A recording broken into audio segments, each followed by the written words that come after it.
Today, we'll travel together to Northern Europe between the 8th and 11th centuries to explore an era marked by the cold, the sea, and the need to go beyond the horizon. This is where the story of the Vikings begins. Before any legend was written, before any myth was sung, there was a real daily life, made of survival, adaptation, and hard choices. Not as legends, not as myths, but as real people, living in a harsh, unpredictable world, deeply connected to nature. Medieval Scandinavia is a land of contrasts. Long and harsh winters, short summers, poor soils. Life revolves around whatever farming is possible, fishing, raising animals, and cooperation between families and clans.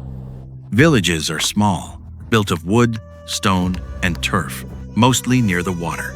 In this world, nothing goes to waste. Every tool has multiple purposes.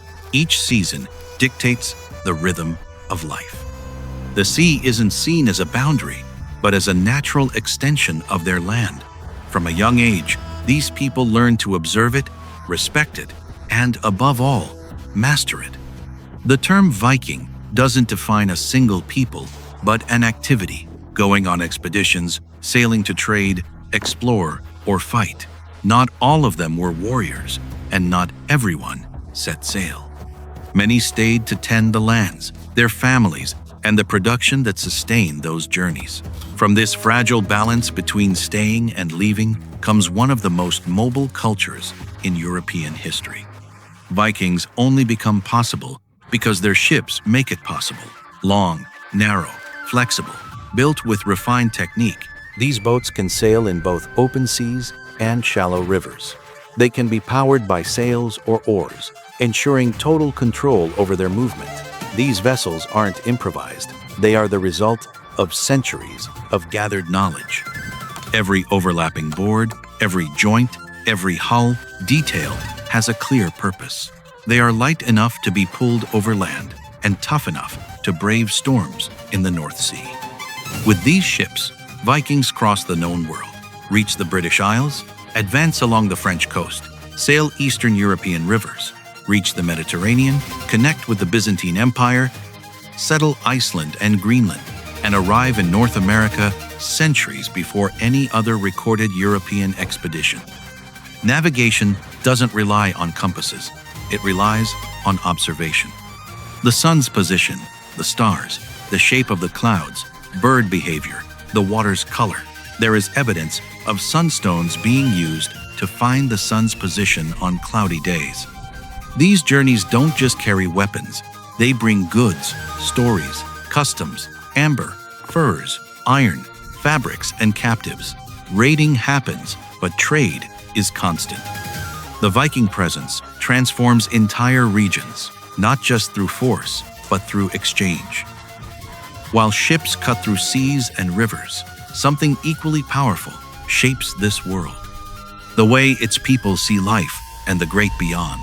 For the Vikings, the world is ruled by fate.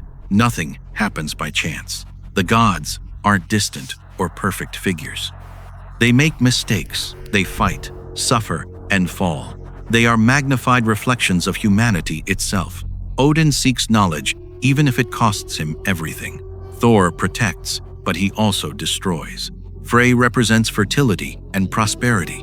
The forces of the universe are always in tension, and balance is temporary. Passing on isn't the end, it's a passage.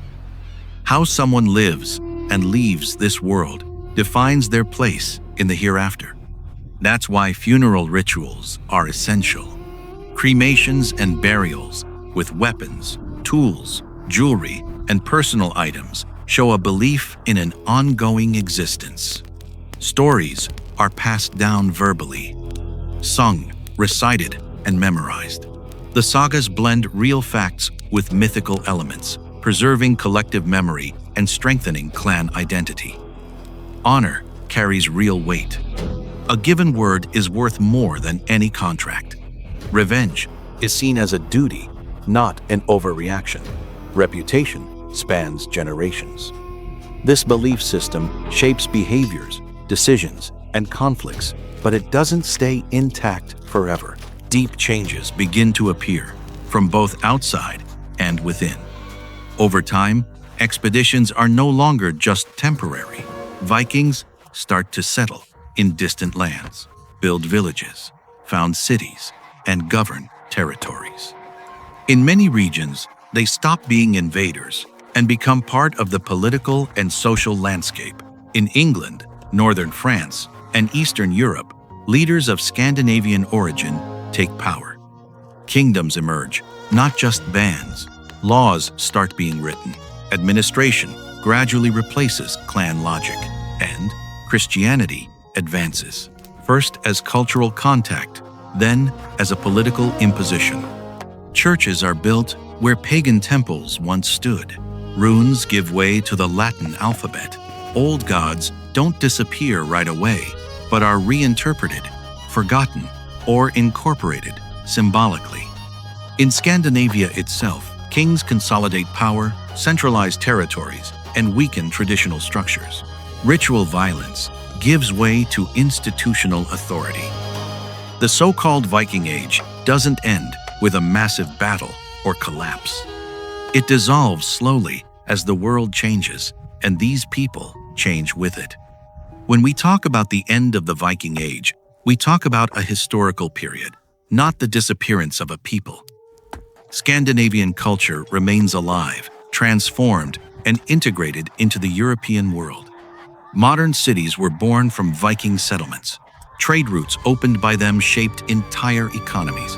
Words, laws, customs, and social structures carry marks of this past.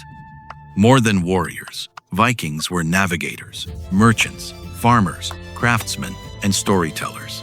Ordinary people living in extreme conditions, making difficult decisions in an unstable world.